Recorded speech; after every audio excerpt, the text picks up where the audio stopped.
Bismillahirrahmanirrahim. Yang terhormat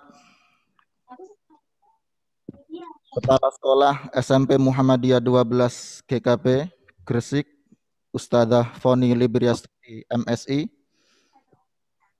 Yang terhormat pemateri webinar pada pagi hari ini, Ustadz Heru Kusumahadi LC MPDI. Yang kami hormati pula Wakil Kepala Bidang Kurikulum Ustadzah Jamilah SSI.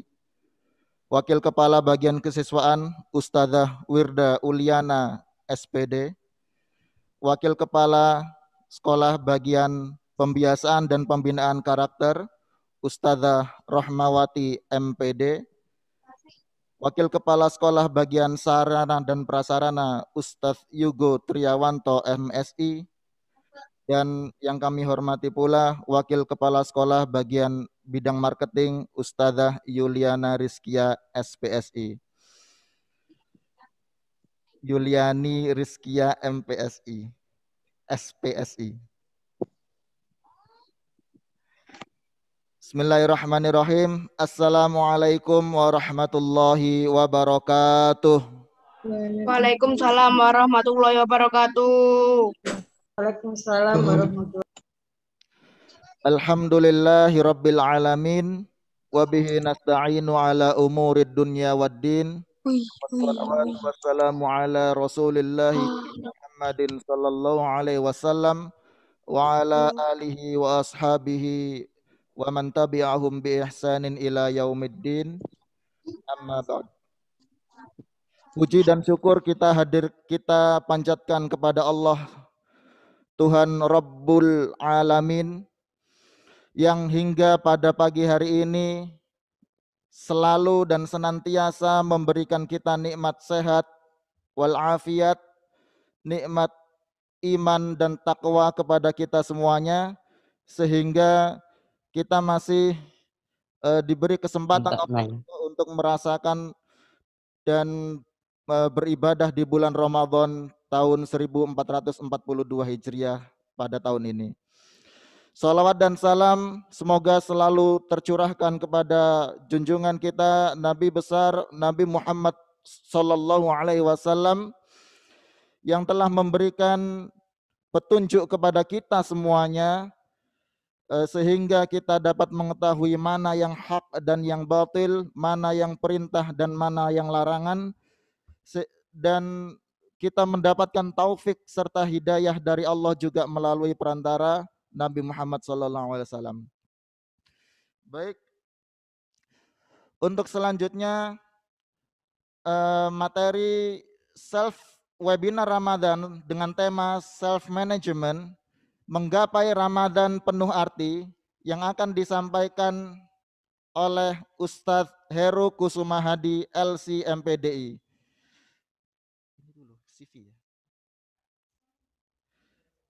Kepada yang terhormat Ustadz Heru Kusumahadi,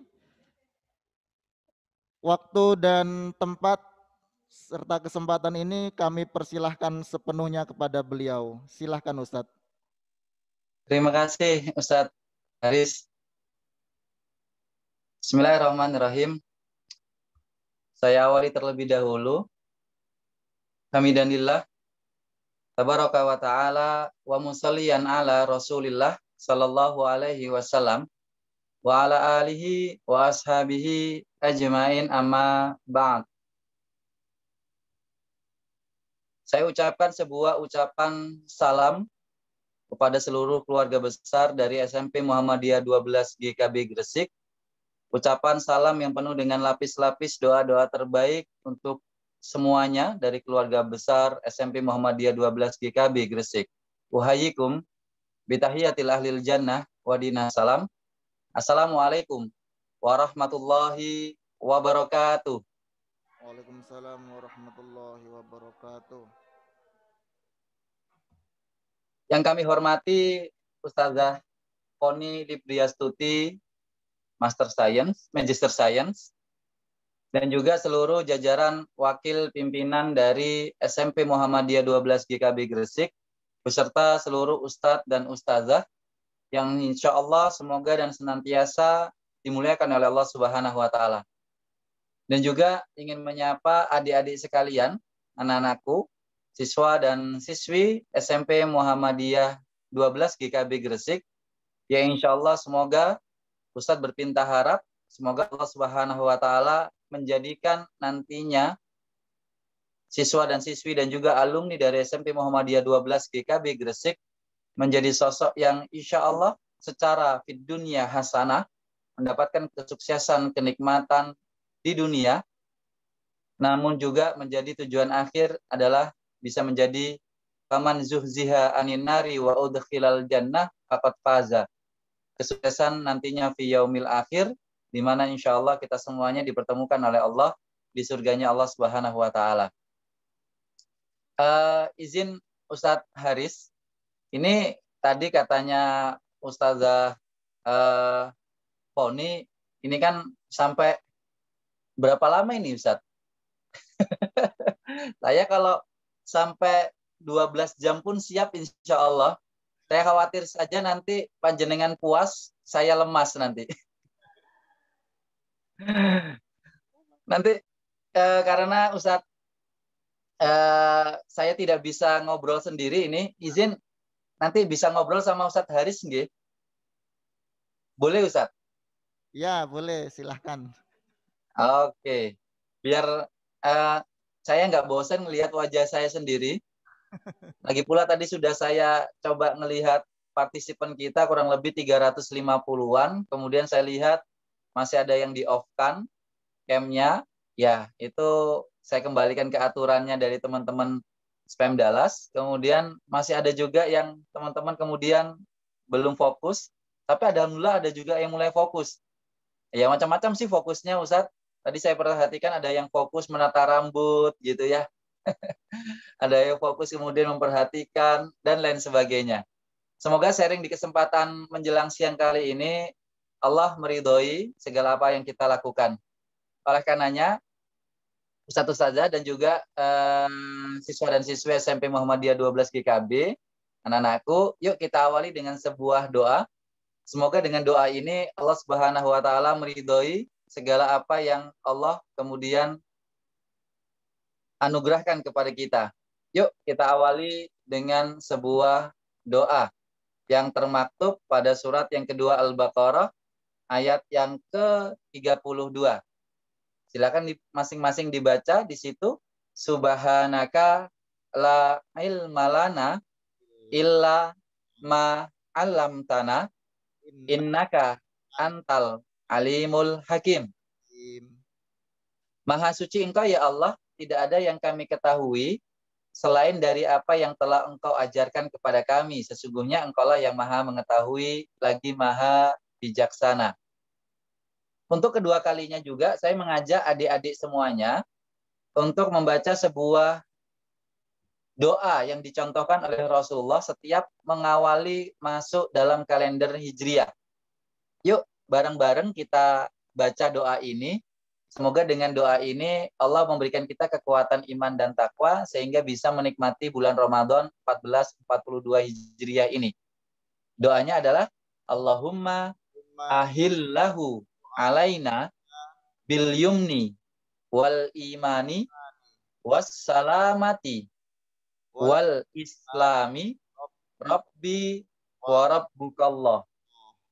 Ya Allah, perjalankanlah bulan ini kepada kami dengan penuh ketenangan. Kami memiliki keimanan yang kuat. Kami memiliki kesempatan selamat dalam melaksanakan. Dan kami mampu melaksanakan segala contoh-contoh ibadah sebagaimana kata Islam itu sendiri. Dan sesungguhnya Tuhanku dan Tuhan kalian adalah Allah. Nah, teman-teman yang insya Allah semoga dan senantiasa dimuliakan oleh Allah Subhanahu wa taala. Saya awali dengan sebuah, kita membahasnya temanya ini ya, bagaimana menggapai Ramadan penuh arti, di mana dikemas dengan sebuah kata self-management. Bagaimana diri kita bisa membuka ya pintu-pintu kesadaran dalam diri ini, agar kemudian kita lebih bisa menikmati segala sesuatu yang telah disajikan oleh Allah, khususnya di bulan Ramadan ini. Izin saya bertanya ini ke Ustadz Haris. Ustadz, ini kan telur Ustadz. Ya. Ada telurnya yang pecah ini. Pertanyaan saya Ustadz Haris. Ustadz lebih suka telur itu pecahnya dari luar apa dari dalam Ustadz? Dari luar apa dari dalam?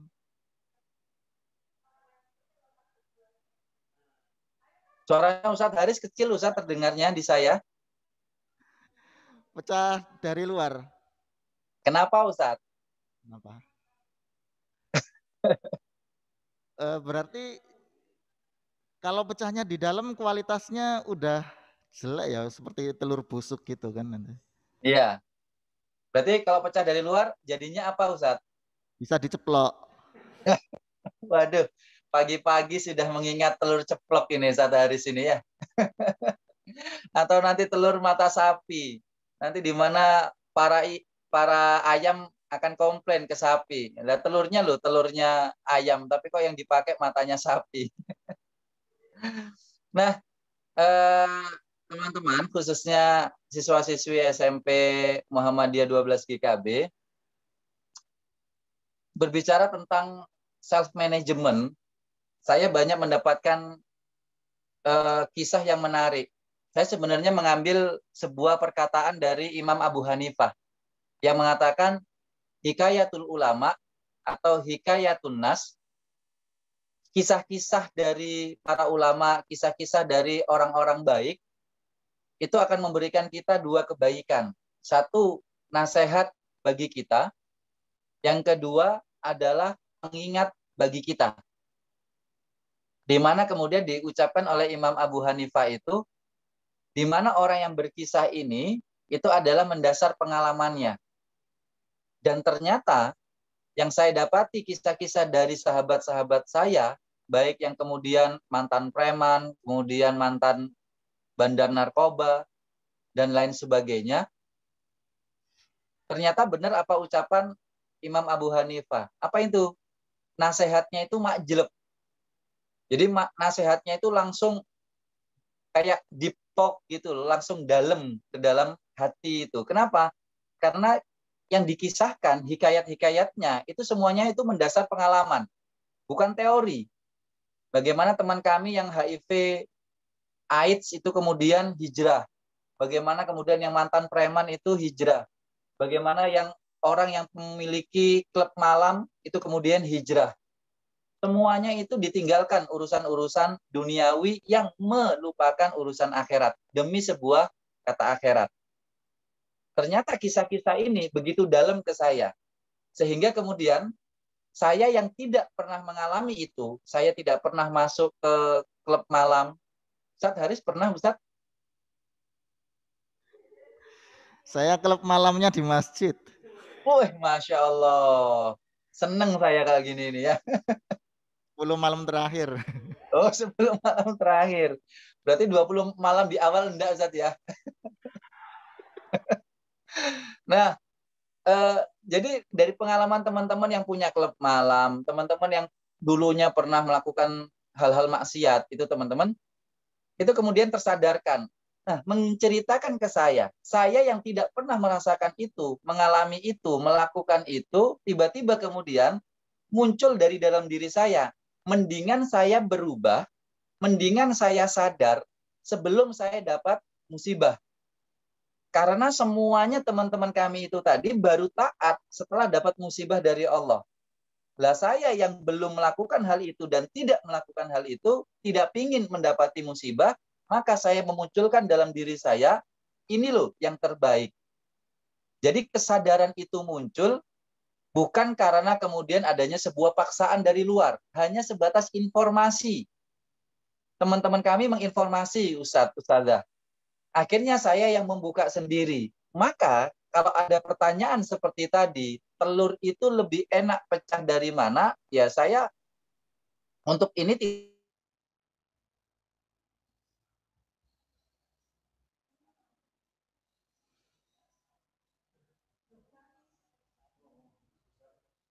Loh, aku dah. Ustadz, yang muncul kehidupan. Ya, meskipun saya juga suka telur ceplok, Ustaz. Kita sama-sama punya kesamaan kok. Nah, teman-teman, Ustadz Ustazah yang insya Allah penuh dengan lapis-lapis kemuliaan Allah. Jadi gini yang saya maksud itu. Kalau telur itu pecah dari dalam, maka menjadi anak ayam. Sehingga muncul itu kehidupan. Kalau pecah dari luar, itu nanti yang memunculkan adalah sebuah yang bisa kita nikmati, tapi hanya sebatas makanan. Maka bagaimana kita bisa memecahkan self-management kita, tembok-tembok yang kemudian mengukung kesadaran kita, maka di sini ada sebuah ucapan menarik, teman-teman. Saya baca terjemahannya, dia yang memiliki dan memahami mengapa untuk hidup, pasti bisa menjawab hampir semua bagaimana. Jadi kalau anak-anakku bisa paham mengapa kita diciptakan Allah, mengapa kemudian kita di sini, mengapa kemudian kita di sana, mengapa yang lainnya, maka sesungguhnya kita akan bisa menjawab bagaimana jika ini kemudian terjadi. Semisal contoh, di sini saya tulis, kesempurnaan konsep Islam adalah saat syariat dan akhlak saling mengikat. Ya, syariat dan akhlak itu saling mengikat. Begini, teman-teman, adik-adik dari siswa-siswi SMP Muhammadiyah 12 GKB dan Ustadz Ustadzah, syariat dan akhlak itu nggak bisa dipisahkan. Maka kalau adik-adik ingin sukses di dunia dan ingin sukses tentunya di akhirat, maka jangan lepaskan syariat dan akhlak ini. Ya, syariat dan akhlak sebagaimana tagline-nya itu berprestasi, berbudi dan peduli. Begini contohnya, syariat dan akhlak jangan dipisahkan. Syariat aturan agama, akhlak aturan wilayah sosial. Contohnya gini. Nggak tahu ya adik-adik ini tahu apa enggak. Dulu saat bulan Januari yang lalu, salah satu dari tim kami, sebenarnya sih saya yang pingin Ustadz. Cuma saya kok nggak diizinkan sama teman-teman itu. Kita ngebooking kupu-kupu malam Ustadz. Kupu-kupu malam. Kalau bahasanya akademi apa di sekolah itu KKM. Nanti remedial nanti. Kupu-kupu malam. Ya. Jadi kita ngebooking kupu-kupu malam mulai di angka 300.000 sampai belasan juta. Satu saja. Nah, untuk apain? Untuk diwawancara. Kita ingin mewawancarai kenapa sih mereka itu melakukan tindakan yang tidak baik seperti itu. Apa yang terjadi? Teman kami itu yang mewawancarai. Salah satu dari tim kami itu mewawancarai. Ya tentunya di kamar ya, di kamar. Padahal waktu itu saya yang pingin Ustadz Haris. Cuma nggak dibolehkan sama tim saya. Nanti bahaya Ustadz kalau keluar nanti ketahuan sama ketemu jamaah kan nanti macam-macam fitnahnya kata gitu. Oh ya sudahlah. Padahal penasaran juga Ustadz. Nah, menariknya kata teman saya, ini akhlak yang harus diikat oleh syariat. Ustadz, saya selama mewawancarai dia Ustadz, dia itu senyum terus Ustadz. Si perempuan itu senyum terus ke saya. Nah, saya nanya ke Ustadz Haris. Ustadz Haris, senyum itu kan sedekah. Senyum itu kan sunnah. Senyum itu kan pahala. Pertanyaan saya, Ustadz, namanya senyum itu kan ya simetrisnya antara ujung-ujung bibir itu kemudian itulah definisi senyum. Nah, si perempuan ini selalu tersenyum ke teman saya ini. Pertanyaannya, senyumnya si perempuan ini itu senyuman ibadah, sedekah atau tidak, Ustadz? Senyuman.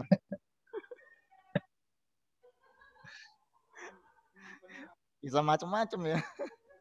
Ya udah, saya kasih pilihan ganda Ustadz, ujian pilihan ganda. Itu senyuman berkah atau senyuman musibah Ustadz?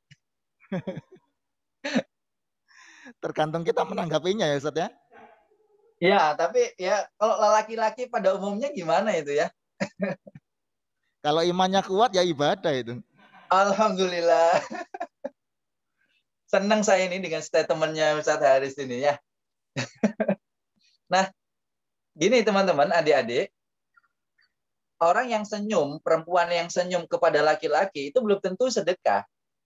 Kenapa? Karena dia belum diikat oleh syariat. Jadi ketika akhlak itu tidak diikat oleh syariat, maka itu bukan sebuah sedekah, bukan sebuah sunnah. Bahkan jadi menjadi musibah itu nanti. Bisa zina dan lain sebagainya. Sehingga wilayah ini, akhlak itu harus diikat oleh syariat. Kita silakan punya akhlak yang baik, tapi tetap mengikuti aturan-aturan agama. Sekarang kita balik. Syariat harus diikat oleh akhlak.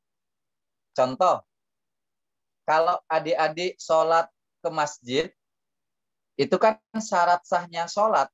Salah satu diantaranya selain kemudian menghadap kiblat, suci dari hadas, adalah menutup aurat. Yang cowok ini, yang cowok. Maka kalau adik-adik sholat duhur ke masjid, maka pakai celana panjang dan kaos singlet.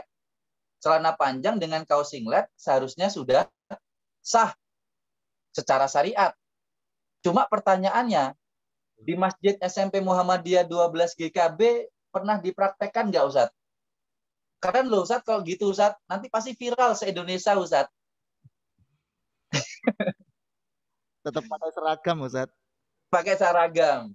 Ya. Kenapa kok tidak pakai singlet padahal sholatnya itu sah secara syariat? Karena menutup aurat, karena syariat itu tidak diikat oleh akhlak, tidak diikat oleh adab. Sehingga apa? Wilayah inilah syariat harus diikat oleh adab. Adab juga diikat oleh syariat. Sebagaimana iman diikat oleh ilmu, ilmu pun juga harus mendukung iman. Dan lain sebagainya. Maka di sini saya ingin mengajak, mari kita munculkan kesadaran dalam diri kita, khususnya adik-adikku dari SMP Muhammadiyah 12 GKB, bagaimana memunculkan dalam diri ini antara memunculkan syariat dengan adab itu kemudian seperti ini. Saya ini beberapa kali itu nonton Persebaya karena saya juga di teman-teman bonek hijrah. Kalau kita bicara baik saja enak. Saya ulangi lagi ya teman-teman, kalau kita bicara baik saja itu enak. Tapi baiknya seperti apa itu yang perlu dipertegaskan. Semisal, suatu saat saya ke GBT waktu itu, nonton Persebaya melawan Persis Solo. Berangkat dari rumah jam 12 siang, Ustadz, sampai rumah jam 12 malam. Padahal kan dekat Gresik itu ya, ternyata 12 jam, Ustadz, karena macetnya macam-macam. Nah, waktu itu kami mau sholat maghrib. Nah, sama-sama bonek ini, sama-sama bonek. Kita ngomong ke orang-orang di samping ini. Gampangannya ya. Rek, aku butuh space untuk sholat maghrib.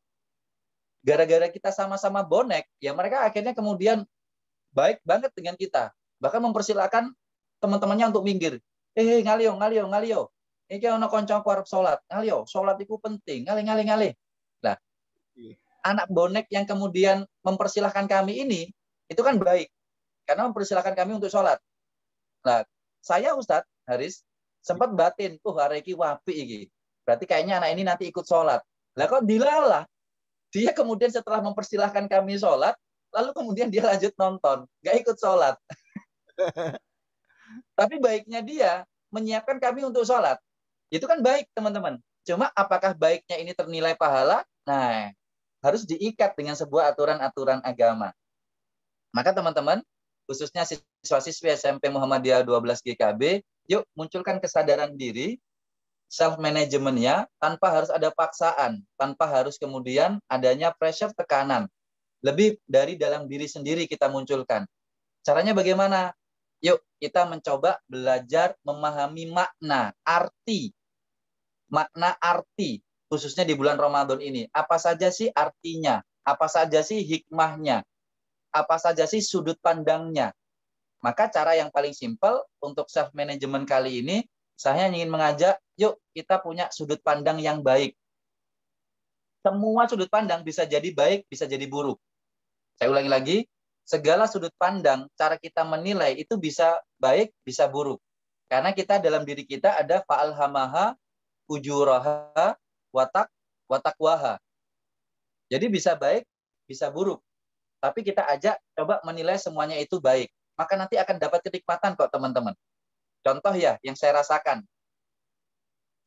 Suatu saat saya melihat ada seorang masuk masjid itu tatoan, Ustadz. Itu pikiran saya sudah macam-macam ini. Tatoan mlebu masjid. Kudune tatoan klub malam. Kan gitu. Namanya pikiran negatif, pikiran jelek teman-teman, itu pasti akan muncul. Tapi kita tahan. Kenapa? Ijtani bukasi romina dhonni. Hati-hati jauhilah prasangka buruk itu. Nanti bisa jadi menghasilkan dosa loh. Maka langsung saya alihkan ke positif. Oh, arek iki arek tobat. Pikirannya cuma gitu. Oh, ini anak yang mau tobat. Ternyata apa yang terjadi? Ngobrol lah saya. Pas saya ngobrol, ternyata teman-teman, siswa-siswi SMP Muhammadiyah 12 GKB, anak ini jadi guru saya sekarang. Anak ini yang tatoan tadi itu jadi guru saya sekarang. Dia banyak mengajari saya banyak hal. Contoh ini. Ustadz, Haris, misal ini ada anak remaja gak tahu sholat, Ustadz. Kemudian dia ini ditawari uang 15 miliar, Ustadz. Ini kejadian nyata, dialami teman saya yang tatuan tadi ini. Nggak pernah sholat, 14 tahun nggak pernah sholat, Ustadz. Kemudian tiba-tiba dia ditawari 15 miliar.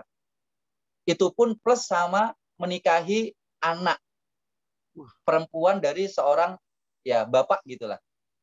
Jadi dapat bonus, Ustadz. Menikah dapat bonus 15 miliar. Nggak pernah sholat ini teman saya ini. Tapi dengan satu syarat, pindah agama. Pindah. Pertanyaan saya, pindah agama, Ustaz. Asalnya agama apa? Islam. Islam, disuruh murtad. Disuruh murtad. Anaknya ini 14 tahun nggak pernah sholat, Ustaz, yang tatuan ini. Kemudian nikah dengan perempuan gitu, diminta sama seorang bapak-bapak menikahi anak gadisnya, plus dikasih uang 15 miliar. 15 miliar. Cash, Ustaz. Pertanyaan saya, anak ini langsung menjawabnya gimana, Ustaz? Anak yang tatuan ini. Yes, yes, yes, atau no, no, no. Atau yes or no. Kalau menurut Ustaz Haris gimana, Ustaz? Mikir dulu. Mikir dulu. Ya kalau perlu sholat istiqoroh 1000 rakaat, Ustaz ya. Pikir uangnya mau ditaruh mana ya? Gitu. Berarti dieskan dulu. Kalau akidah, sorry, tidak bisa dibeli dengan 15 miliar ya. Iya. Nah, menariknya Ustaz, anak ini loh nggak sholat, Ustaz. Nggak sholat, masih meyakini Islam itu agama yang terbenar. Dia tidak perlu menunggu 1 menit, 10 menit, 1 jam, 1000 rakaat sholat istiqoroh. Nggak diperlukan oleh dia. Saat dia dikatakan, tapi kamu harus pindah ke agamaku, katanya bapak itu. Nanti semua usahaku, aku kasihkan ke kamu. Yang sampai 3 turunan nggak akan pernah habis. Karena si bapak ini pengusaha besar di sebuah provinsi. Apa kata teman kami yang tatuan itu? Enggak, Pak, kalau saya disuruh pindah agama. Langsung teman-teman, direct, langsung menjawab tanpa transit. Langsung. Padahal maaf, ini tidak sholat 14 tahun. Ya karena dia ini, ya maaf ya teman-teman, bandar narkoba, macam-macam lah. Tatoan, dan lain sebagainya. Dia tidak kenal sholat. Tapi apa? Dia tetap meyakini Islam itu agama yang terbaik. Berarti kalau kita sholat, yang sudah dari kecil bahkan kita tidak pernah bolong, kalau sudah ada tawaran 15 miliar, seharusnya kita bisa menjawab tanpa perlu 1 detik pun, bisa kita jawab sebenarnya.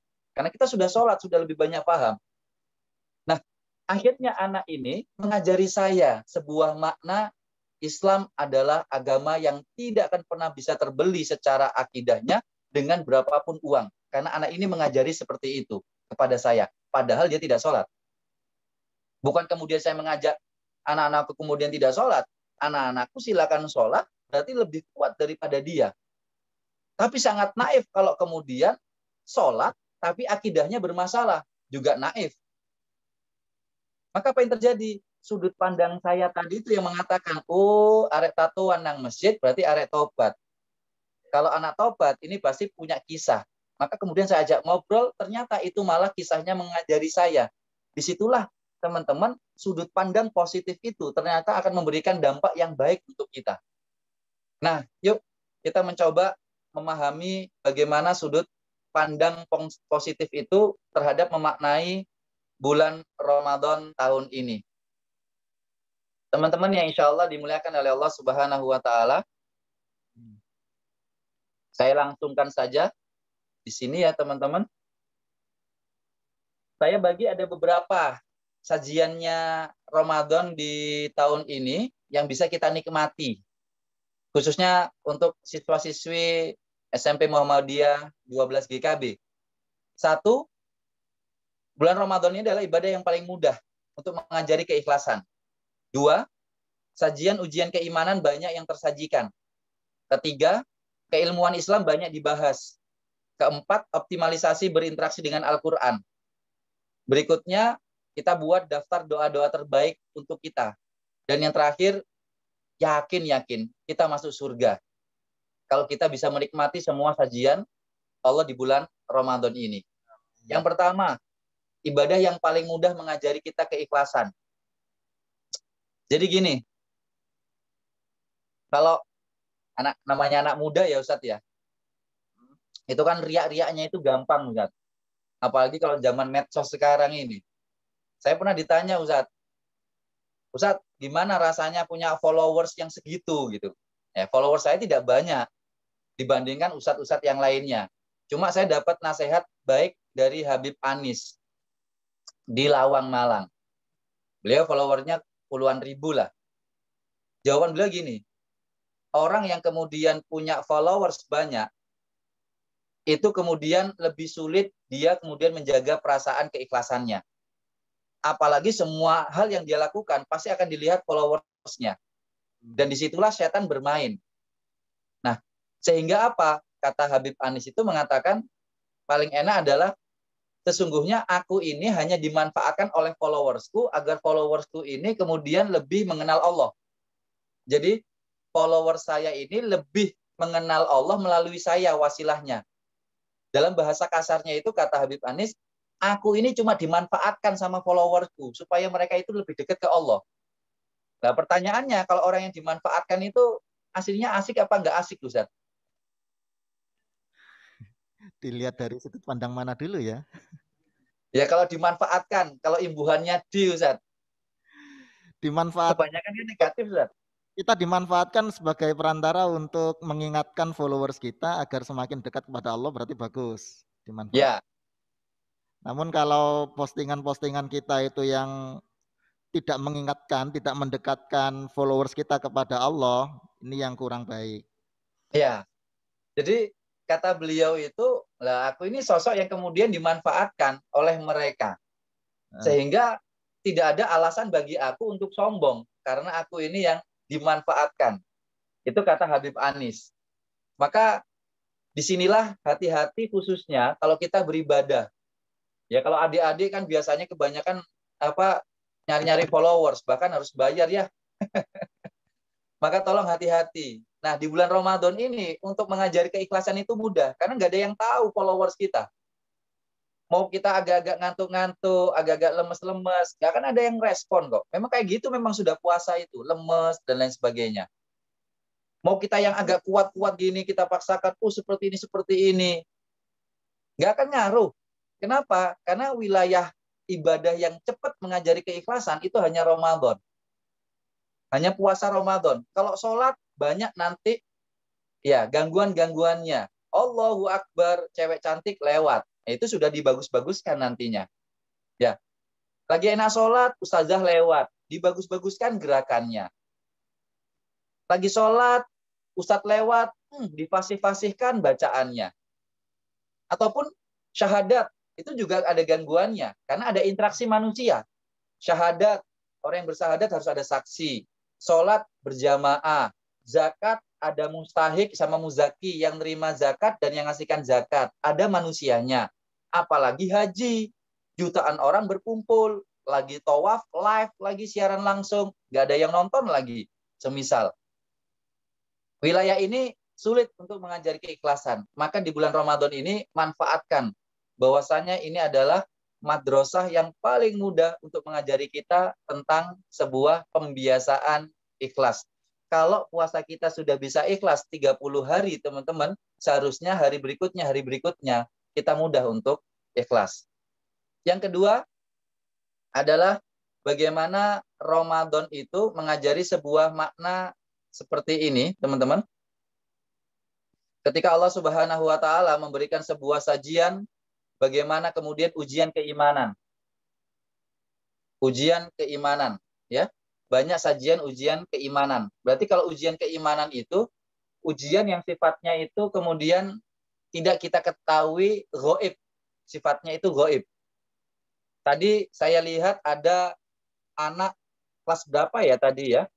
Itu namanya Muhammad Hasbi Siddiq. Ya, masih ada anaknya di sini, Muhammad Hasbi Siddiq. Itu guru sini, Ustadz.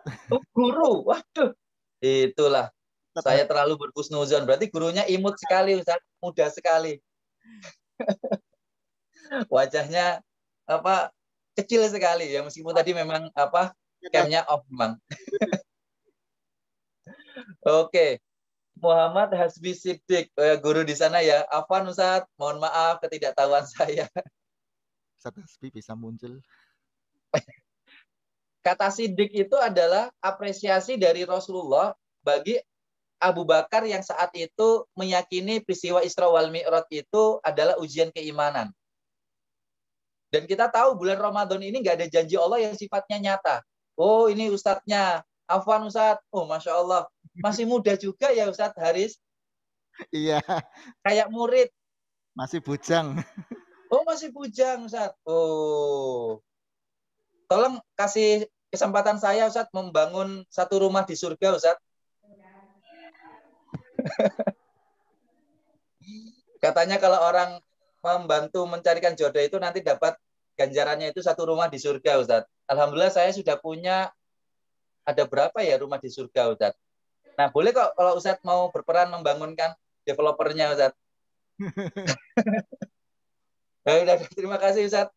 Mohon Hasbi Siddiq, mohon maaf kalau tadi kurang memahami dan mengetahui. Baik, kembali lagi. Arti yang kedua, teman-teman, adik-adik, itu adalah iman, ujian keimanan. Karena semua janjinya Allah di bulan Ramadan ini nggak ada yang nyata. Semuanya itu ghaib, ampunan, rahmat, pintu surga. Sudahlah, yakini saja. Nanti pasti, Masya Allah. Ini saya persingkat saja di nomor 2 ini. Ya, jadi imannya itu harus kuat. Nanti biar dikuatkan lebih oleh Ustazah. Nah, berikutnya adalah bagaimana kemudian kita bisa menikmati sajian-sajian di bulan Ramadan ini. Ini yang paling penting ini. Saya ingin mengajak adik-adikku semuanya, itu adalah memperdalam wawasan lagi. Tambah menguatkan ilmu. Nah, seperti ini. Ada kalimat di sini sholat duhur itu sunnah. Sholat duhur itu sunnah. Tapi nanti dulu kita bahas. Sajian-sajian ilmu di bulan Ramadan itu luar biasa. Semakin banyak ilmu yang kita dapatkan, semakin kita akan menjadikan diri itu yang terbaik. Maka kata-kata berprestasi itu pasti diikuti dengan ilmu dan pemahaman dan pemaknaan. Nggak mungkin tidak. Kata-kata berprestasi dalam tagline-nya teman-teman dari Spam Dallas ini. Nah, semisal ini, teman-teman. Di bulan Ramadan ini kan banyak varian-varian sajian-sajian ilmu yang biasanya di luar Ramadan itu tidak dibahas, di bulan Ramadan itu dibahas. Ya, misalnya ini Ustadz tes dulu ya, Ustadz tes dulu ini. Kalau mungkin ada yang mau komentar juga boleh, siswa-siswinya. Kalau Ustadz Haris kayaknya sudah tahu sih jawabannya, soalnya kalau bisa menjawab Ustadz soalnya. Nah, pertanyaannya ini, adik-adik. Tapi Ustadz Haris boleh juga menjawab deh. Atau Ustadz Siddiq juga boleh. Ustadz Hasbi juga boleh. Murid-murid. Kayaknya sih Ustadz Hasbi saja cocok yang menjawab. Paling enak berbuka dengan yang... Ya, paling enak berbuka dengan yang... Ini kita harus membuka wawasan kita. Karena fikih-fikihnya ada di sini. Kita harus berbuka puasa dengan yang titik-titik-titik. Titiknya 3. Biasanya gitu ya kalau kita nulis redaksi soal, spasi titiknya 3. A. Dengan yang manis. B. Yang halal. C. Yang sayang. Halal. Halal. Halal. Oh, yang halal. Oh, Masya Allah. Halal. Halal. Manis, halal, dan sayang. Waduh, manis, halal, sayang. Semuanya dijawab ini ya. Iya, memang paling enak ya langsung semuanya dibunderin ya, pakai yang semuanya. Soalnya kalau milih satu pun juga nanti berat ya. Yang manis belum tentu sayang, yang sayang belum tentu dihalalin, ataupun yang lain. Ya. Yang halal Ustaz. Halal tapi nggak manis. Oh, yang halal ya. Yang dihalalin tapi kok wajahnya nggak manis gitu ya. Yang halal dan thayyib. Baik. Enak. Begini maksud saya, Ustadz Ustazah dan juga adik-adikku, kan ada sunnahnya Rasulullah itu berbuka dengan yang manis, kan gitu. Kemudian diidentikan dengan sabda Rasulullah, karena Rasulullah SAW yuftira itu dengan rutobat. Kalau nggak gitu dengan tamarot, kalau nggak gitu hanya dengan air putih. Nah, di wilayah ini saja itu sudah perbedaan pendapat sudah ada.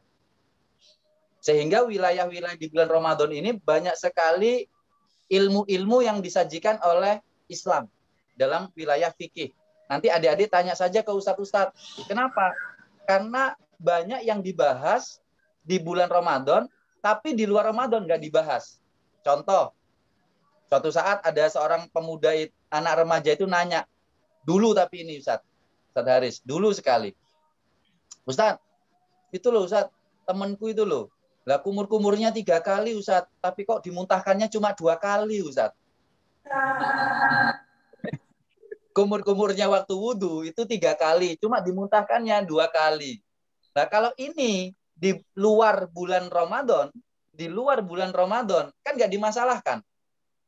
Tapi ketika di bulan Ramadan, ini dipermasalahkan. Sehingga ada ilmu yang baru dibahas di bulan Ramadan. Nanti gimana berenang di bulan Ramadan.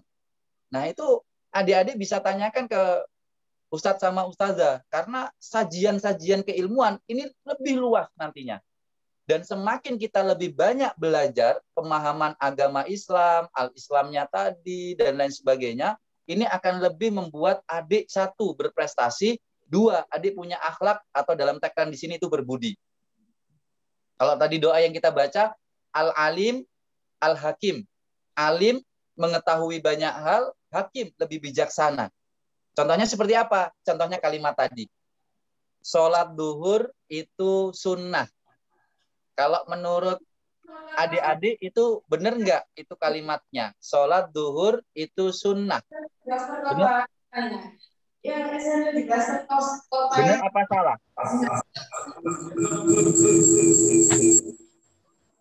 Atau Ustadz Haris mewakili? Gimana anak-anak? Kan yang ditanya murid-muridnya. Biar soalnya langsung di-unmute semuanya ini tadi, Zat. Anak gimana? Sholat duhur itu sunnah apa wajib? Wajib. Mantap. Oke, mantap. Sepakat. Ustadz sepakat. Cuma Ustadz ingin ngajak adik-adik supaya punya wawasan yang luas, yang lebih dalam, agar kemudian kita lebih bersikap baik. Sholat duhur itu sunnah, memang salah kalau kita pakai definisi fikih. Oh iya. Fikih itu kan adik-adik tahu, sunnah itu dilakukan dapat pahala, ditinggalkan eman. Ya, sunnah secara fikih itu adalah segala sesuatu kalau dilakukan dapat pahala, kalau ditinggalkan itu eman. Nah, tapi ada juga definisi sunnah secara ilmu hadis. Apa itu? Adik-adik tahu kok. Segala sesuatu yang disandarkan atau dikembalikan kepada Rasulullah, atau bahasa mudahnya, segala sesuatu yang Rasulullah lakukan secara perbuatan, secara ucapan, secara persetujuan, itu adalah sunnah. Jadi ada sunnah secara hadis, sunnah secara fikih. Sehingga apa? disinilah kita harus lebih paham banyak hal. Dengan banyaknya pemahaman kita, kita bisa lebih bijaksana untuk kemudian tidak mudah salah menyalahkan, caci mencaci, cela mencela nantinya. Oh, yang dimaksud kalimat ini berarti secara hadis. Oh iya, tapi kalau secara fikih memang salah. Yang namanya sholat duhur itu memang wajib. Sehingga di wilayah ini saya mengajak adik-adik, yuk kita semangat di bulan Ramadan ini untuk memperdalam ilmu-ilmu agama kita. Kenapa? Karena kapan hari itu, bukan kapan hari, beberapa bulan yang lalu, Ustaz, itu datang ke rumah saya itu bapak-bapak, usianya 45-an lebih. Beliau ini kalau untuk urusan dunia sudah didapatkan. Kaya sekali adik-adik beliau ini. Beliau juga tokoh di Jawa Timur. Beliau menceritakan ke saya pertama curhat itu macam-macam lah. Lalu apa yang terjadi? Saya hanya mau bikin sebuah kumpulan orang-orang yang ingin mengenal Islam lagi. Cuma bilangnya gini, saya hanya ingin belajar membaca alif ba ta lagi Pak Ustadz. Saya hanya ingin belajar membaca alif ba ta lagi Pak Ustadz. Yang lainnya nyusul Pak Ustadz, pinginnya belajar Al-Quran, pinginnya ini, mengenal Islam. Itu umurnya sudah 45 tahun loh, Dek. Semangat ingin belajar agama Islam. Tersebab apa? Kesalahan beliau yang terlalu mengejar duniawi. Apa yang terjadi? Beliau ingin belajar Islam. Sudah usia 45 tahun. Apalagi adik-adik yang saat ini kesempatannya memang harus banyak belajar. Jadi Ustadz ajak, ayo banyak belajar. Nanti adik-adik akan mendapatkan sebuah kata prestasi dan adik-adik juga memiliki akhlak yang baik, berbudi, yang lebih bijak, lebih baik, tidak kemudian mudah salah menyalahkan, kemudian tidak mudah membullying, kemudian tidak gampang kemudian menyakiti perasaan orang. Dengan kita banyak memahami ilmu-ilmu yang disajikan oleh Allah dan Rasulullah di bulan Ramadan ini. Berikutnya, adik-adik adalah poin yang saya agak percepat di sini. Al-Quran, berinteraksi dengan Al-Quran. Ya, Ustaz ulangi lagi poinnya ya tadi. Jadi ada ibadah yang paling mudah, keikhlasan. Ada sajian ujian keimanan. Ada keilmuan Islam yang banyak dibahas. Kemudian sekarang kita optimalisasi interaksi dengan Al-Quran. Kalau tadi yang dibaca qori kita tadi itu ditambah satu ayat lagi, ayat ke-185, itu adalah ayat tentang Al-Quran diturunkan di bulan Ramadan. Nah, coba kita berinteraksi dengan Al-Quran. Gampangannya gini, Dek. Teman-teman yang insya Allah dimuliakan oleh Allah Subhanahu wa Ta'ala. Singkatnya saja, karena masih ada satu poin terakhir yang paling penting, yaitu tentang doa. Kan anak muda itu gaul ya, saya baca di sini. Orang yang gaul itu yang mengikuti tren dan zaman. Dan ternyata zaman mengikuti tuannya, yaitu Al-Quran. Kalimat ini saya dapatkan dari sahabat saya, yaitu Ustadz Hanan Attaqi. Ini kemarin tanggal 7 April seharusnya saya menemui beliau. Tapi kata beliau nanti setelah Syawal saja Ustadz. Jadi Syawal nanti kami mau sowan, main-main ke pesantrennya beliau.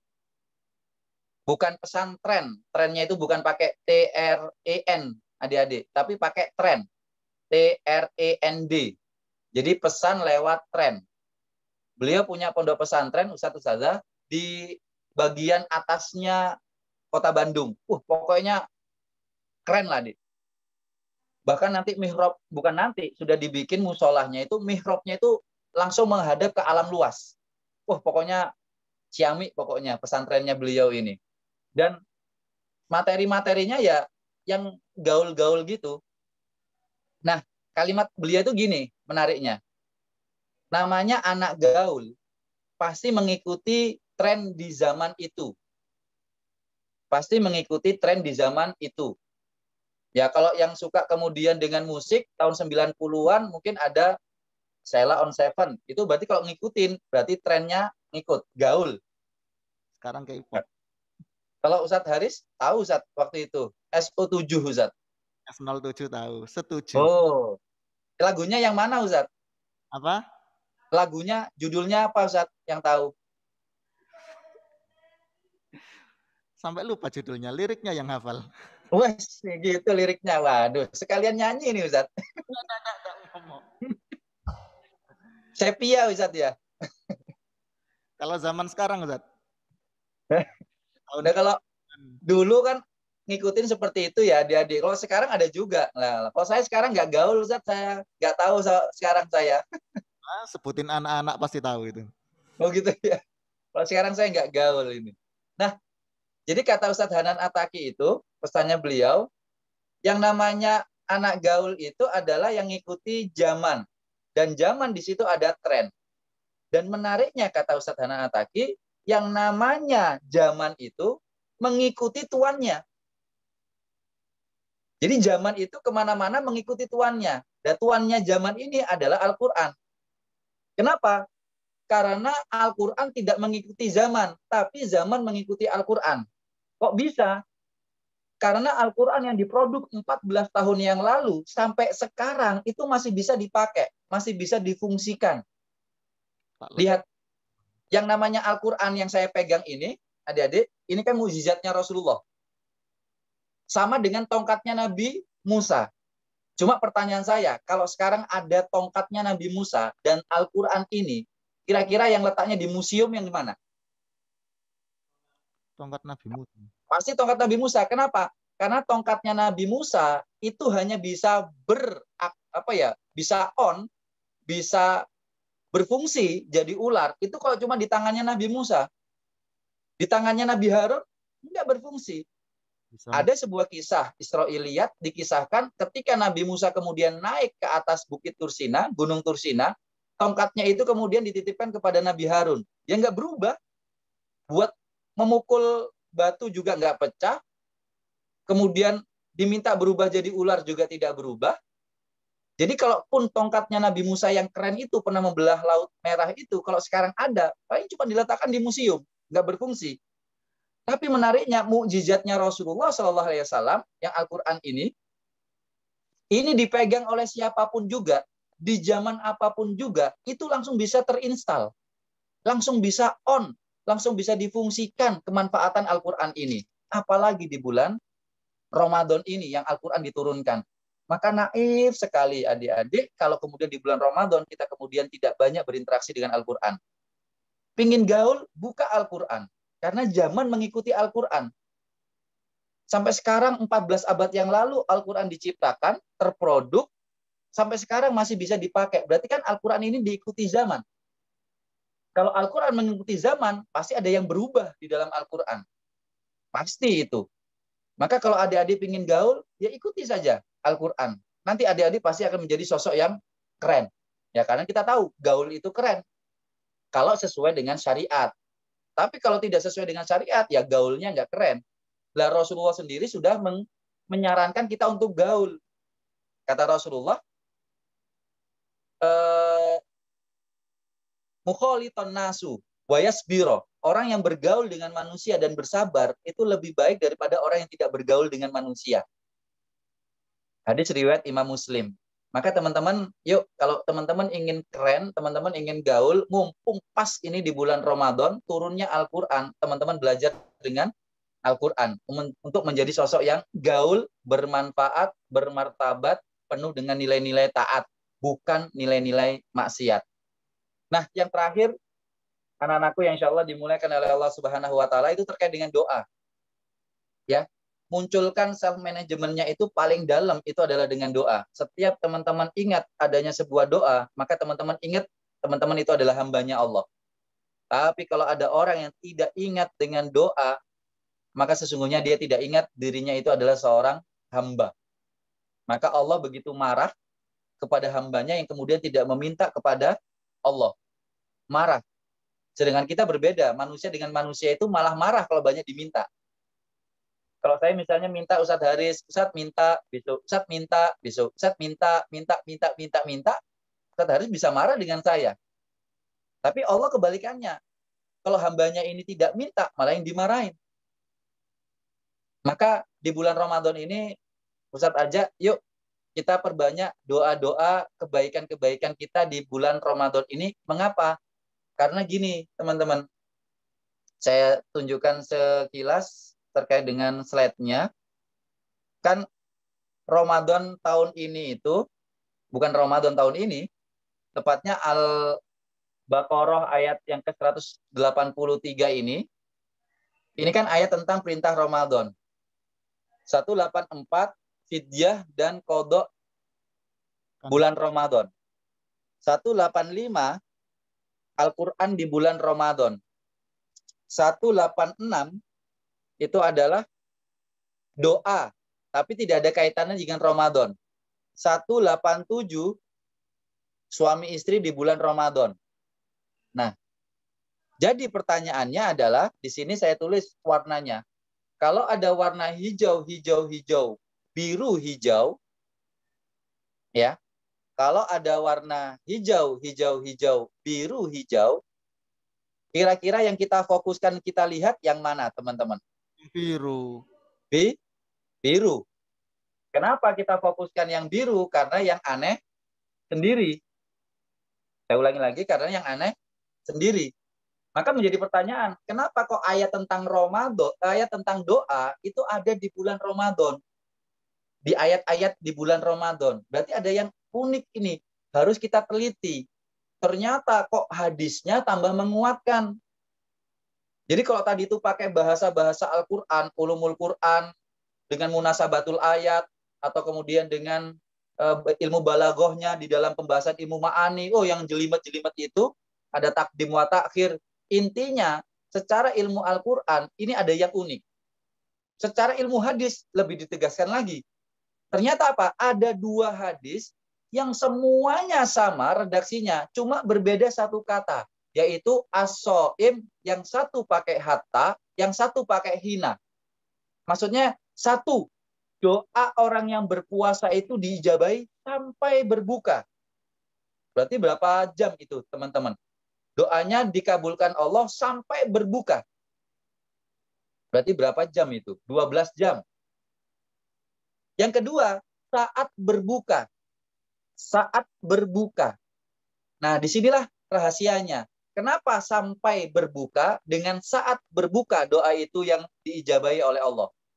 Karena tidak ada doa yang paling panjang yang bisa kita nikmati kecuali di bulan Ramadan ini khususnya. Coba teman-teman mau cari tempat yang mustajabah, lokasi atau waktu yang mustajabah, yang durasinya itu panjangnya 12 jam. Nggak akan ketemu. Di Multazam, doa yang paling diijabahi oleh Allah antara pintu Ka'bah dengan Hajar Aswad. Apa yang terjadi? Halah, paling 2 menit. Kalau nggak gitu di Batak atau kok mburi. Gantian. Atau teman-teman misalnya doanya saat azan dengan iqomah dikabulkan sama Allah. Mau azan sama iqomah dibuat panjang 1 jam. Waduh, nggak jadi nanti sekolahnya. Atau turunnya hujan. Ayo adik-adik lebih pilih mana? Hujan 1 jam atau hujan 12 jam? Kalau 12 jam nanti banjir. Ya kan? Maka paling enak adalah berpuasa. Nah, tapi kalau misalnya kita lupa, ya nanti difokuskan oleh Allah saat berbuka. Jadi Ustadz mengajak di sini, tolong untuk khusus yang ini, self-management, kita tuh mengaku hamba, itu adalah saat kita berdoa. Dan di bulan Ramadan, doa kita itu diistajabahi oleh Allah, dikabulkan. Maka Ustadz mengajak adik-adik, ini sudah hari yang ketiga, Ustadz mengajak, oke, silakan start dari sekarang. Bikin listing doa-doa terbaik adik-adik di bulan Ramadan 1442 Hijriah ini sampai nanti tanggal 29 atau 30 Ramadan. Bikin listnya. Bikin list. Ditulis hari ini doanya apa misalnya. Ya Allah, Lamborghini ya Allah, misalnya gitu. Ya Allah, pesawat pribadi ya Allah, misal. Tapi yang paling bagus adalah urusan akhirat. Ya Allah, pingin hafiz Quran 30 juz, ya Allah. Ya Allah, pingin menghajikan dan mengumrohkan orang tua, ya Allah. Ya Allah, pingin ngajak paman Pak D untuk taubat, untuk hijrah, ya Allah. Ya Allah, pingin jadi seorang sarjana yang nantinya gini, ya Allah. Ya Allah, pingin ini. Yang kebaikan dikaitkan dengan akhirat. Bikin adik-adik. Demi Allah, Ustadz ngajak. Bikin listnya.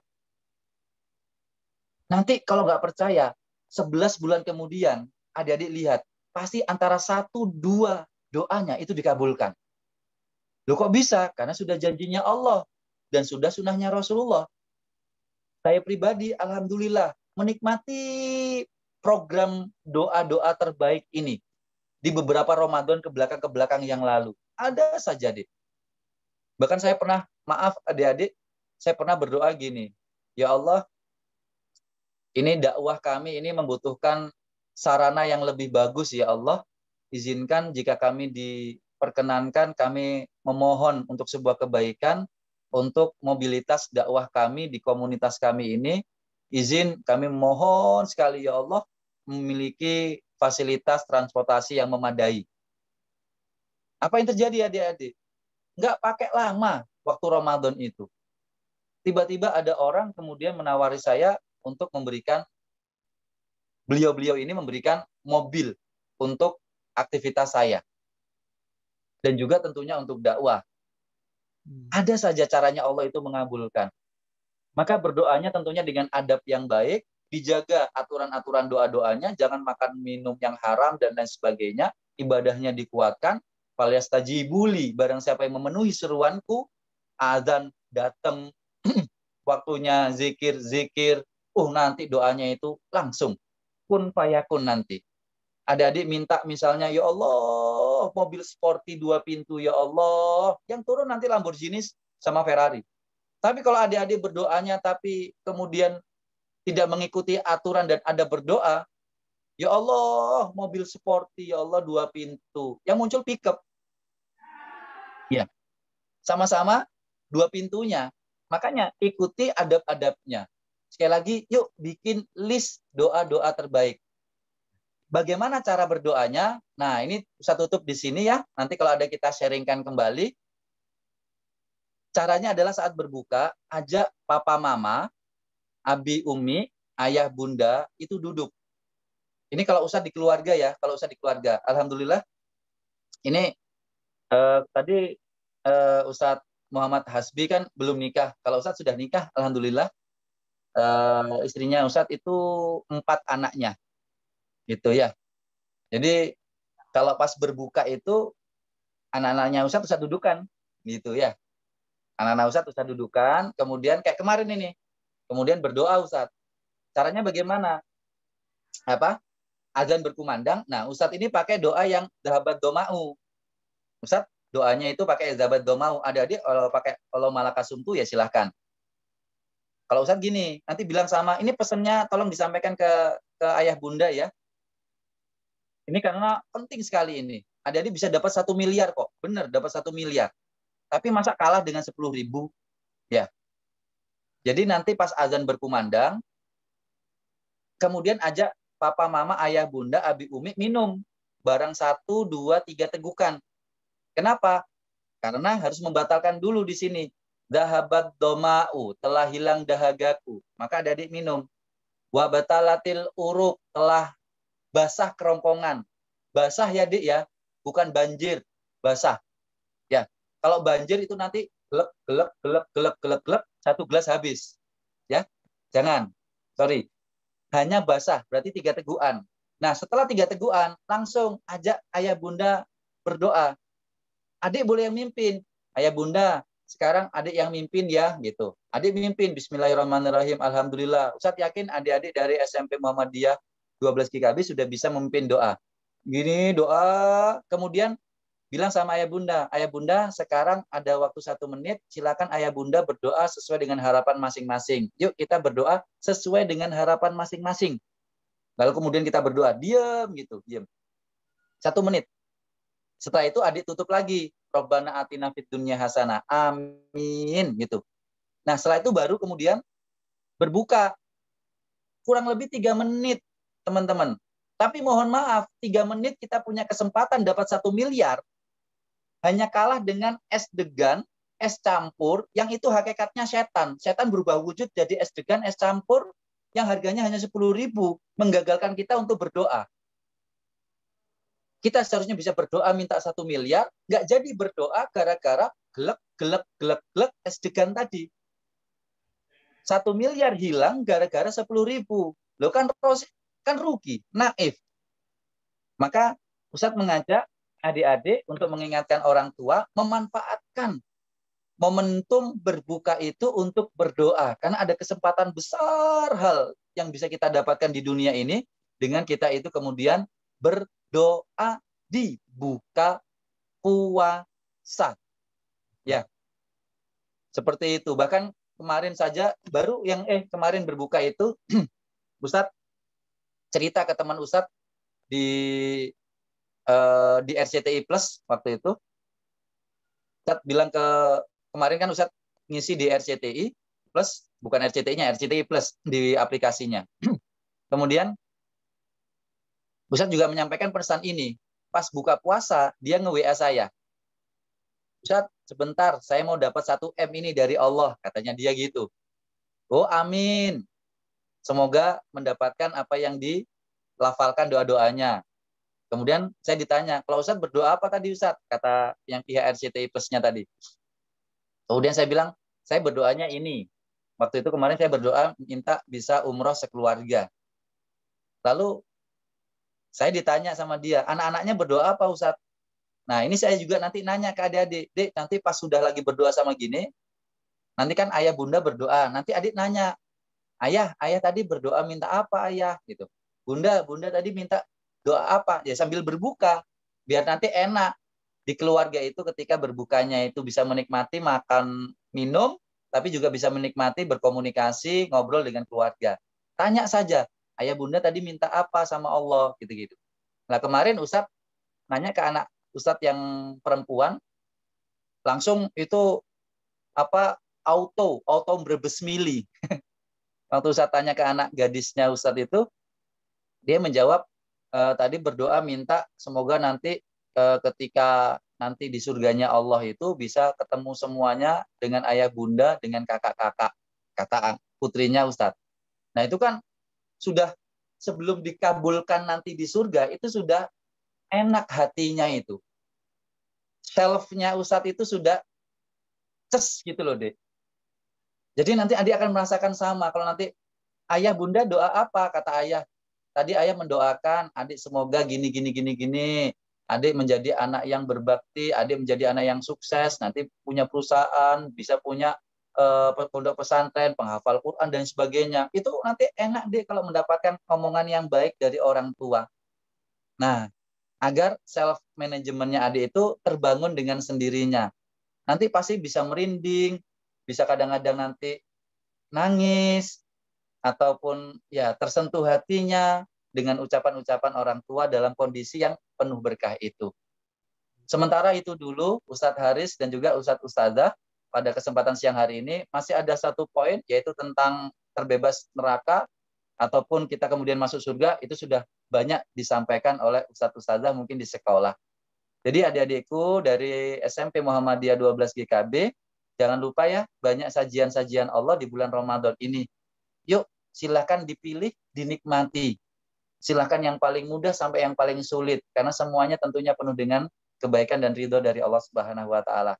Saya doakan semoga adik-adik selalu dikuatkan iman dan takwa untuk bisa menikmati semua sajiannya Allah di bulan Ramadan ini, khususnya di tahun 1442 Hijriah ini. Semangat, bitaufikillah. Terima kasih Ustadz Haris. Ya. Semangat Ustadz. Terima kasih Ustadz Heru Kusuma Hadi atas materi yang diberikan kepada kita semuanya. Mudah-mudahan memberikan manfaat yang sangat besar dan perubahan yang baik bagi kita semuanya. Untuk selanjutnya silahkan diberi kesempatan kepada para siswa untuk bertanya. Diberi waktu 5 menit saja ya Ustadz ya. Bisa 5 menit dari gurunya 1 dan dari muridnya, dari siswa bisa 2 pertanyaan. Dipersilakan kepada Ustadz Ustadzah dan kepada siswa dan siswi.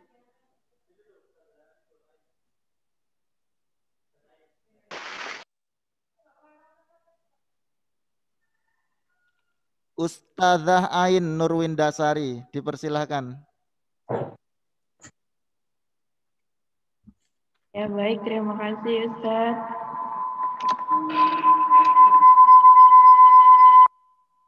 Ya, terima kasih kesempatannya Ustaz. Terima kasih Ustaz Heru sudah menyampaikan materi yang luar biasa. Suara saya jelas ya? Ya. Pertanyaan saya Ustaz, tadi Ustaz menceritakan ya terkait bagaimana suasana ketika berbuka begitu ya. Namun saya yakin di sini masih banyak kita semua yang mungkin nggak merasakan suasana berbuka yang seperti itu, yang keluarganya lengkap, kemudian apapun kondisinya itu terkondisikan seperti yang Ustadz ceritakan. Jadi semuanya itu seakan-akan satu hati gitu ya, meskipun doanya mungkin berbeda-beda, tapi semuanya itu sama punya punya kesamaan punya kesamaan visi dan misi seperti itu Ustadz. Nah, bagaimana ya Ustadz caranya agar kita yang masih belum punya suasana seperti itu, kita bisa membangun suasananya seperti itu. Barangkali mungkin ya siswa-siswa kita kan masih anak-anak. Nah, gimana caranya ngajak orang tua agar semuanya nggak sibuk sendiri-sendiri ketika berbuka itu kita berkumpul bersama. Nah, mungkin kan mereka masih anak-anak ya, belum. Kalau orang dewasa mungkin masih bisa ngajak, ayo anak-anak. Tapi kalau anak-anak ngajak orang tua, nah gimana Ustadz? Apakah ada tipsnya seperti itu? Terima kasih. Selanjutnya, terima kasih Ustadzah Ain. Selanjutnya pertanyaan dari siswa dan siswi, mungkin guru lagi.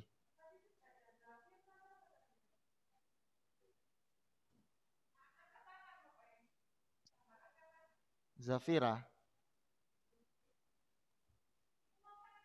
Silakan anak-anak bisa bertanya ke sini. Di chatting ada nggak? Kosong.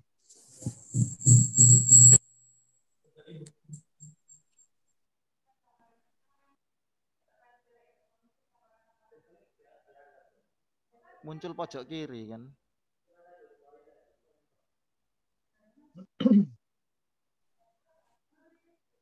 Nggak ada yang di.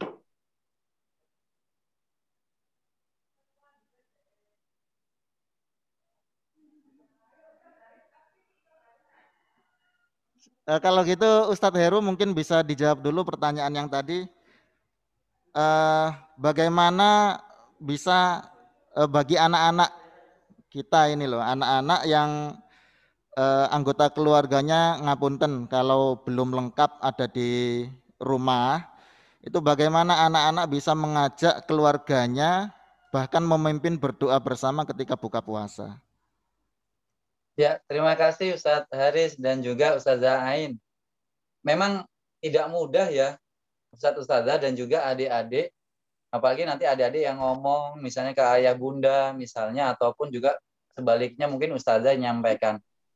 Saya pribadi pun memang harus ada proses gitu. Kenapa? Ya ini kita uniknya saja lah.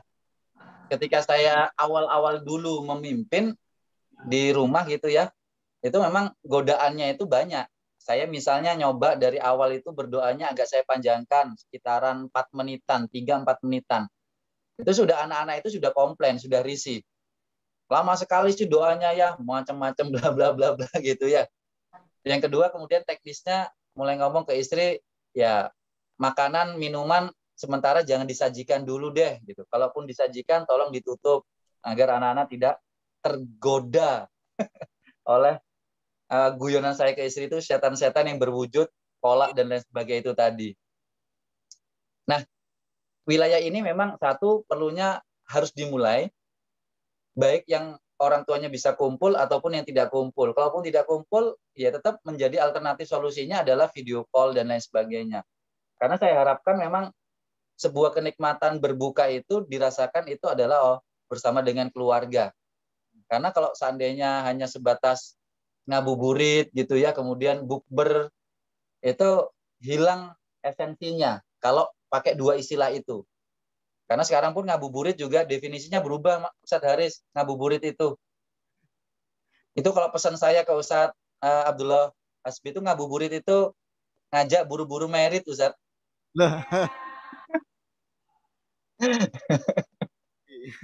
Gitu. Jadi definisinya sudah pindah.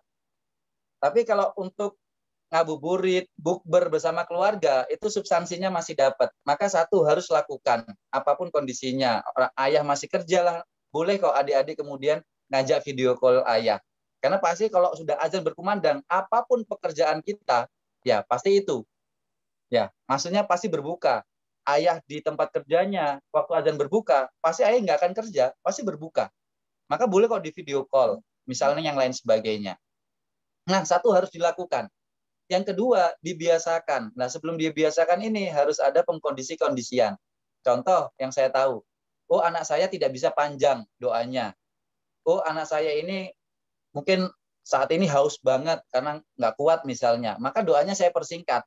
Cuma satu doa, kemudian saya minta langsung berdoa masing-masing. Tapi pasti harus ada doa bareng dan doa masing-masing. Itu pasti. Dan saya minta itu berbeda. Gitu. Nah, sehingga nanti saya random. Sambil makan, akhirnya saya random. Adik tadi doanya apa? Tapi yang satu nggak saya tanya. Setelah itu sudah selesai. Kalau perlu dibahas sambil makan, minum. Maka hanya 3 hal itu saja sebenarnya pembiasaan. Memang dari awal sulit. Apalagi anak-anak saya komplain, kemudian ya istri juga mengikuti komplainnya ini, anak, dan lain sebagainya. Tapi lambat laun kemudian menjadi sebuah kebiasaan yang kemudian enak.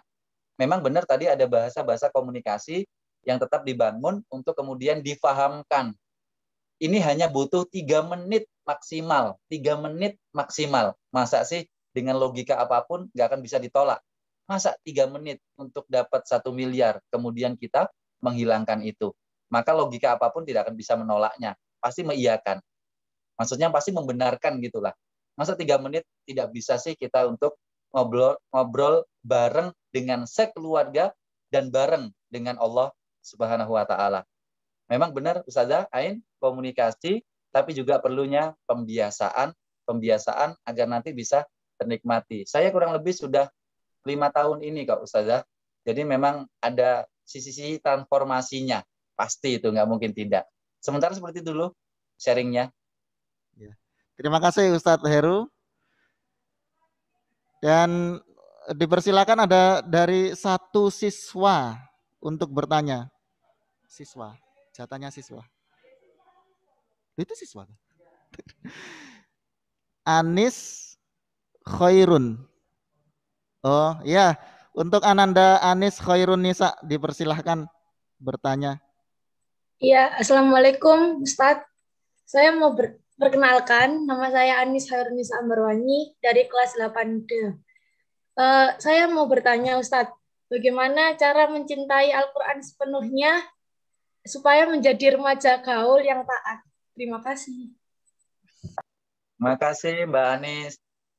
Keren ini pertanyaannya Mbak. Keren untuk anak muda ini menemukan. Iya.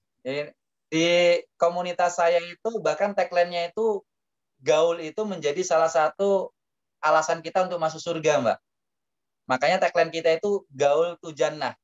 Gitu, di komunitas saya.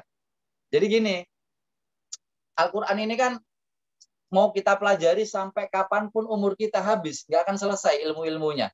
Panjang, Mbak. Jadi paling mudah supaya kita bisa mencintai Al-Quran, cari saja satu kisah kalau untuk anak muda. Satu kisah, satu cerita yang itu asik untuk dipelajari dan cocok untuk kita pakai. Contohnya saya ya Mbak ya. Nah, kalau saya ini kan wajah saya sudah ganteng ya Ustadz Haris. Jadi saya ngambil contoh Nabi yang ganteng. Loh kenapa wajah saya ganteng? Ya Mbak Anis tahu jawabannya. Karena semua perempuan kalau mau mencari suami pasti nyari suami yang ganteng. Nah, berarti laki-laki yang sudah jadi suami berarti ganteng. Nah, laki-laki yang belum jadi suami, nah itu belum ganteng berarti. Ya, jadi karena saya di dunia dakwah, ya canda saja ya Mbak Anis, canda saja. Masalah kegantengan tadi itu, good looking tadi itu canda saja. Ya, meskipun ya dicari-cari gitu lah, canda serius gitu ya. Saya biasa memperdalam surat Yusuf. Jadi kalau dipelajari semua Mbak, waduh nggak nutut. Ya, ambil yang menarik, yang membuat kita itu ya apa ya, cocok banget dengan itu, ngeklik banget dengan itu. Nah, saya ambil surat Yusuf. Kenapa? Karena saya cocoknya itu saya dakwahnya di kalangan anak-anak yang remaja yang punya masa lalu, maaf, nakal, maksiat, dan lain sebagainya. Nah, akhirnya kan orang-orang ini kebanyakan hijrah itu kena musibah. 99% anak-anak yang hijrah itu, Mbak, itu pasti kena musibah, Mbak Anis. Cari saja. Sampai teman-teman, kalau Mbak Anis tahu teman-teman kajian musyawarah. Tahu kajian musyawarah? Teman-teman artis hijrah, Arie Untung, Dude Herlino, Roger, dan lain sebagainya. Atau Mbak Anis tahu yang Adam, kelompok penyanyi Adam, yang ganteng-ganteng itu loh Mbak, yang juga hijrah-hijrah itu. Semuanya itu, wilayahnya mereka itu pasti dapat musibah dulu, baru ingat sama Allah. Nah, sekarang kita coba tahu. Nabi mana? 1, pemuda. 2, ganteng. 3, komplit musibahnya. 1, musibahnya itu mau dibunuh sama saudaranya. 2, kemudian dimasukkan ke dalam sumur. 3, jadi budak. Human trafficking. 4, kemudian dikriminalisasi oleh ibu-ibu PKK. Kemudian sampai masuk penjara. Ini kan kalau pemuda yang seperti ini mudah baper, menyalahkan masa lalu, kalau ibaratnya itu gampang stres, apa yang terjadi? Ya sudah, hilang masa depan. Tapi Nabi Yusuf tidak. Akhirnya saya pelajari itu Mbak, surat ke-12 itu. Sampai kemudian di titiknya itu, pusatnya itu nanti Mbak Ani silakan cari di angka cantik ya Mbak ya. 12.100. Di angka cantik 12.100. 12 itu maksudnya surat ke-12, 100 itu ayatnya. Itu puncaknya kisah Nabi Yusuf itu di situ. Kalau menurut saya. Jadi setelah saya pelajari, puncaknya di situ. Apa kata Nabi Yusuf di situ itu? 1, ada biru walidaininya. Ada kebaikan seorang anak ke orang tuanya. Maka saya berpesan ke anak-anak yang hijrah itu, kamu ini jadi hijrah, kamu ini kemudian taat, karena adanya musibah, adanya hidayah, itu karena urun rembuk orang tuamu. Seperti Nabi Yusuf seperti itu, karena doanya Nabi Yakub juga. Yang kedua, kemudian berucap, oh janjinya Allah sudah benar ini, terjadi, terbukti. Nanti banyak anak-anak muda itu yang nggak percaya sama janji Allah. Melakukan sholat duha, mana janjinya Allah rezeki katanya nambah. Tapi kok masih seret ini. Katanya banyak sedekah supaya lulus, tapi kok nggak lulus-lulus ini. Itu berarti masih meragukan janjinya Allah. Kalau nanti kita dapat janjinya Allah, tambah semangat pasti. Mbak Anis sedekah 1.000 dapat 700.000 misalnya. Kan tambah yakin, bener janjinya Allah. Nah itu ada di kisah Nabi Yusuf ayat yang ke-100 itu. Berikutnya kemudian ada kalimat yang menarik Mbak. Saya tutup di sini Mbak. Qad ahsanabi. Qad ahsanabi. Artinya itu Allah sudah baik kepadaku. Maksudnya apa? Dengan semua musibahnya Nabi Yusuf itu, ternyata Nabi Yusuf kemudian jadi menteri, jadi orang sukses ujung-ujungnya. Disitulah kemudian Nabi Yusuf mengatakan, semua musibah itu akhirnya memberikan aku hikmah, aku kemudian menjadi sosok yang sukses. Maka Allah tidak pernah menzalimi aku, tapi Allah itu qad ahsanabi. Allah sudah amat sangat baik kepadaku, meskipun memberikan aku musibah. Tapi anak remaja zaman sekarang lihat, dikit-dikit baper. Diputusin sama pacarnya, kepikiran. Kemudian KKM remedi, stres. Kenapa? Karena dia tidak memiliki kata-kata qad ahsanabi. Nah, dari situ ternyata Mbak Anis, akhirnya saya mulai tertarik. Oh, ada kisah yang lain. Kisahnya Nabi Ibrahim, misalnya di surat Al-Anbiya, surat ke-21, mulai ayat ke-59 sampai 64. Yang keren sekali Nabi Ibrahim itu. Dengan keberaniannya kemudian menghancurkan berhala-berhala. Bahkan diajak berdialog, berdebat, masih menang. Banyak kisah-kisah di Al-Quran kemudian yang buat saya itu tertarik. Nah, akhirnya, benar ternyata Al-Quran ini keren untuk bisa kita tiru. Maka saya menawarkan Mbak Anis misalnya, ya silakan. Oh, tertariknya dengan gayanya cewek misalnya. Oh, ya berarti surat ke-19 misalnya, Maryam. Dipelajari kisah Maryam.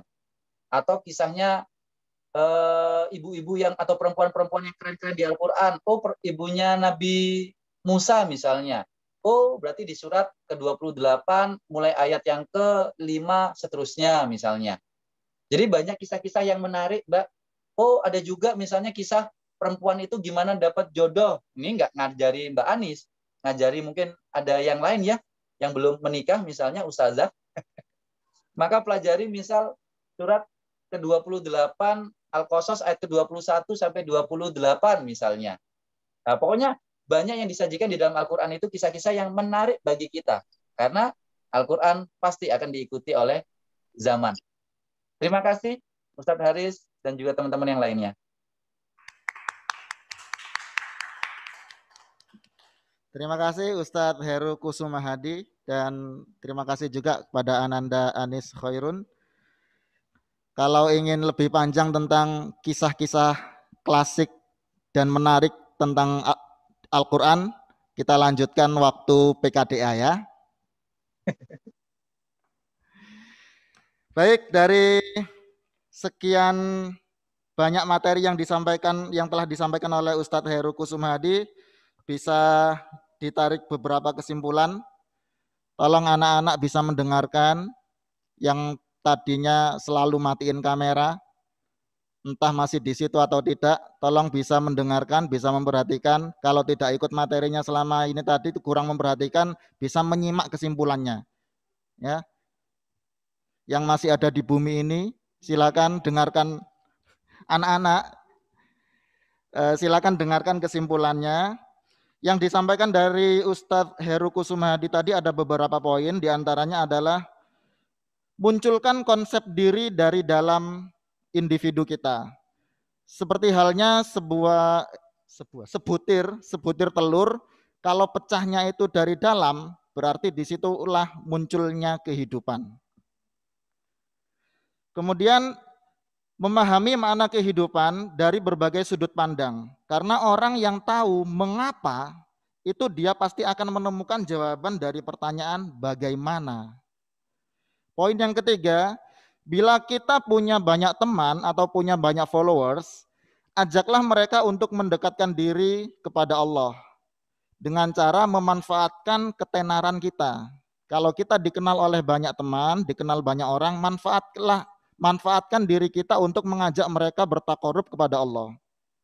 Poin yang keempat, anak gaul itu mengikuti zaman, tapi tren zaman itu akan mengikuti tuannya, yaitu Al-Quran. Sebab Al-Quran itu tidak mengikuti zaman. Al-Quran bisa dipakai untuk semua kalangan dari berapa generasi sampai akhir zaman. Kemudian poin yang terakhir, ingatlah doa. Kalau kita ingat doa, berarti kita adalah hamba Allah. Karena kita berdoa, berarti kita memiliki Tuhan, kita memiliki Allah. Pesan dari Ustadz Heru Kusuma Hadi diantaranya yaitu ketika berbuka puasa, ajaklah keluarga untuk berdoa bersama. Kurang lebihnya seperti itu ya Ustadz? Ya Ustadz. Terima kasih banyak Ustadz Heru. Mohon maaf atas segala... Barangkali dari Ustadz Heru Kusuma Hadi ada closing statement, dipersilakan Ustadz. Baik, terima kasih. Singkat Ustadz Haris dan juga Ustadzah dan juga adik-adikku, jangan sampai di bulan Ramadan ini kita menzolimi diri kita sendiri. Maksudnya bagaimana? Semisal kita ini orang yang sakit, kemudian kita punya obat, kita punya air, kita punya kesempatan meminumnya, namun kita tidak meminum obat tersebut, maka apa yang terjadi? Kita akan tambah sakit. Berarti kita menzolimi diri kita sendiri. Sama halnya kita sudah dapat kesempatan bertemu bulan Ramadan. Banyak obat-obat sajian-sajiannya Allah di bulan Ramadan ini. ada puasa, ada sedekah, ada zikir, ada Al-Quran, ada doa-doa, dan lain sebagainya. Kita punya kesempatan untuk melakukan hal itu. Tapi kalau kita tidak memakainya, maka kita akan kehilangan kebutuhan kita tersebut. Maka tiada lain kita akan zolimul linafsi. Maka saya mengajak adik-adik semuanya, jangan sampai kita menzolimi diri kita sendiri di bulan Ramadan ini. Manfaatkan segala kesempatan dan manfaatkan segala sajian yang gratis dari Allah ini dengan kita penuh semangat untuk menikmatinya. Semoga teman-teman selalu mendapatkan kekuatan untuk bisa melaksanakan dengan baik. Doa saya, bitaufikillah. Semoga Allah memberikan taufik, wan najah, dan sukses, wan nikah, bagi yang mau menikah. Terima kasih. Bagi yang mau nambah. Ya, terima kasih Ustadz. Syukran jazilan. Jazakumullahu khairan kathiran. Jazakumullahu ahsanal jaza. Mudah-mudahan ini menjadi berkah bagi kita semuanya. Dilipat gandakan amal kebaikan kita di bulan Ramadan ini. Dihapus seluruh dosa-dosa kita pada bulan ini. Terima kasih. Dipersilahkan untuk ini ya. Apa? Ustadz Heru.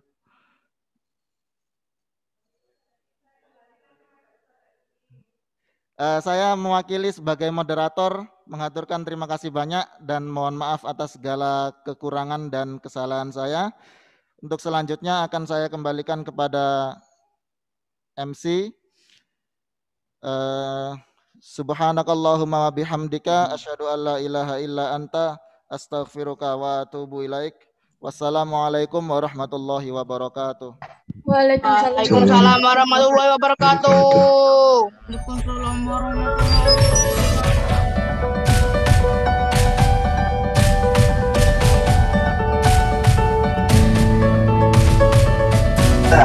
wabarakatuh.